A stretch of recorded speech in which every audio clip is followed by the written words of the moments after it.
আল্লাহ বলেন এই বনি আদমের প্রত্যেককে যদি একটা করে স্বর্ণের পাহাড়ের মালিক বানিয়ে দেয়া হয়। কিসের পাহাড় দেখছেন জীবনে?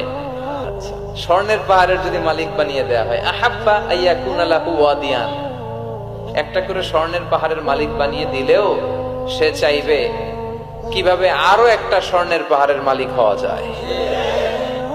আচ্ছা, একটু বুঝে শুনে উত্তর করবেন। একটা স্বর্ণের পাহাড়ের মালিক যদি আমি হই, শুধু আমি কেন, আমার 14 পুরুষ এটাতে বিক্রি করে খেলেও কি শেষ করতে পারবো? তো আমার আরেকটা লাগবে কেন? আরেকটা দিয়ে আমি কি করব? স্বভাব।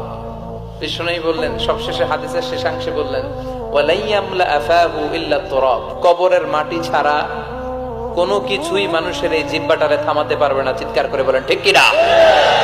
জন্য যার আছে বেশি ও চায় বেশি, এই ডিমান্ডটারে একটু কমাতে হবে, আল্লাহর কাছে শুকরিয়া করতে হবে। অর্থের প্রয়োজন আছে, কিন্তু এটার হৃদয়ে